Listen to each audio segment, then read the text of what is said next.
Okay, so right now I have in the background Stun City because I'm gonna start rambling pretty soon.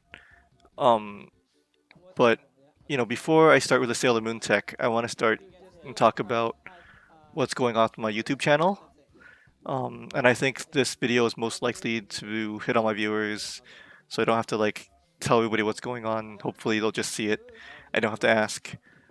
It's quite a bit of a ramble, so if you are here with the Sailor Moon tech, um, I'll add like a jump or an annotation or something to this video to where that starts on the screen somewhere there. Never done it before, but other videos do it. I'm sure I can figure it out. Can't be that hard.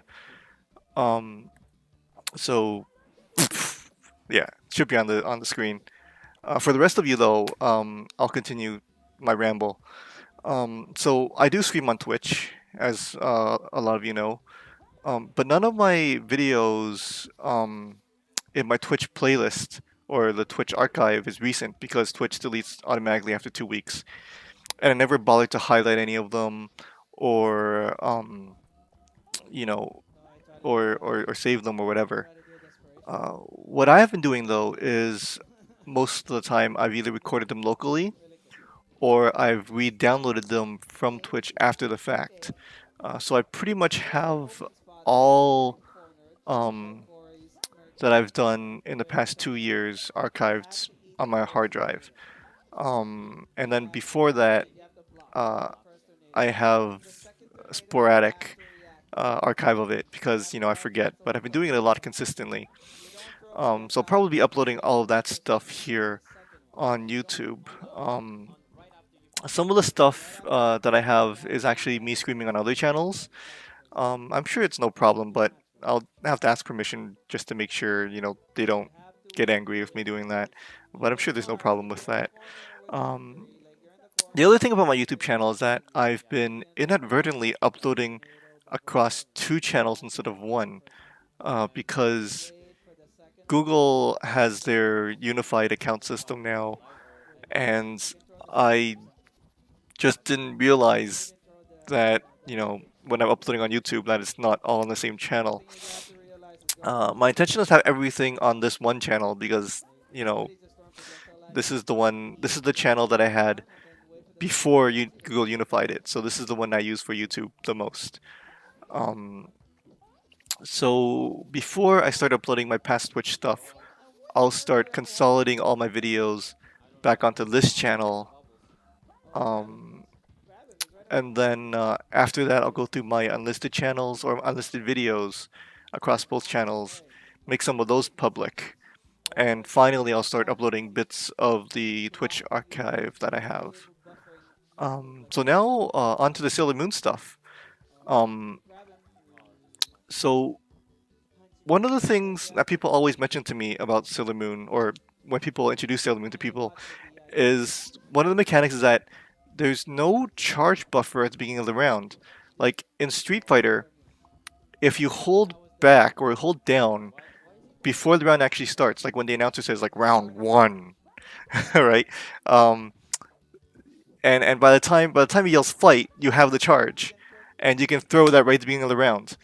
Um, but in this game, you can't do that. Uh, so you actually have to wait for the full charge time before you can expect to see charge moves to come out.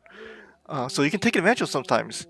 Knowing, for example, Moon doesn't have her supersonic Luigi like wah anti-air at the beginning of the round, or Mercury can't throw her um, bubble shot. During CEC though, during a tournament match, I accidentally shot a Mercury bubble shot at the beginning of the round, and I was like, huh, right? Like that's not supposed to happen. The other player didn't realize something weird happened, but I noticed.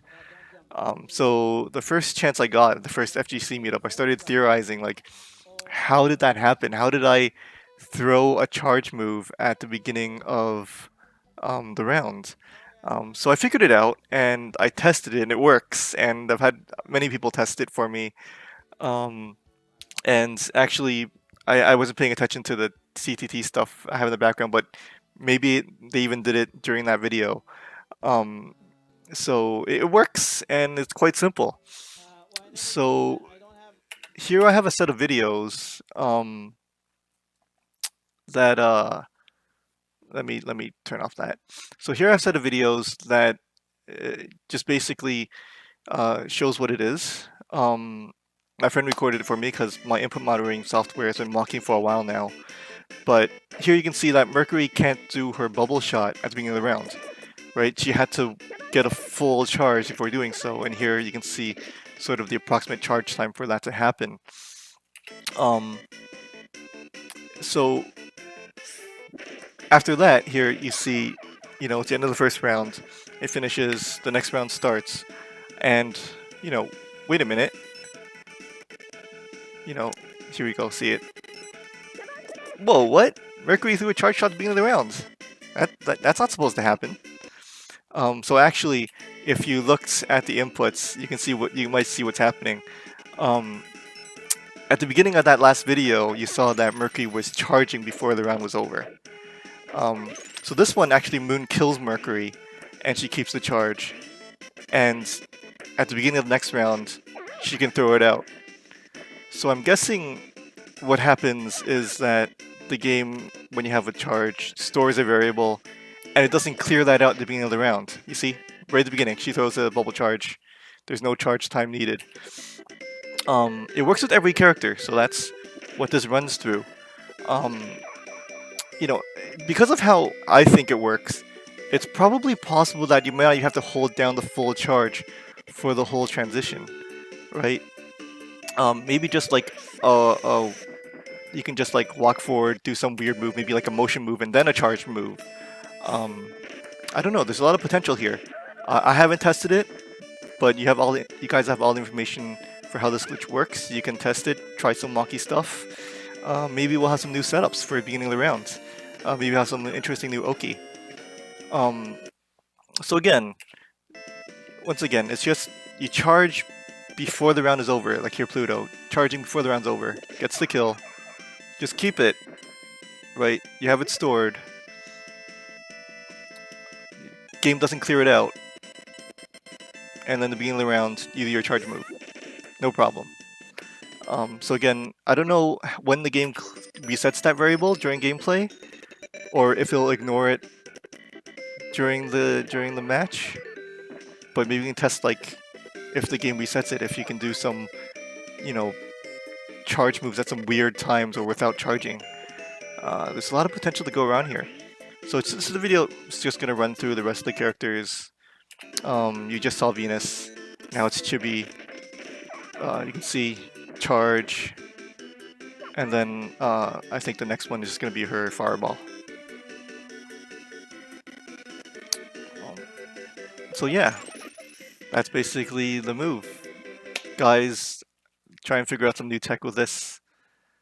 And hopefully I'll get my YouTube channel up and running, and we'll get to see some more stuff.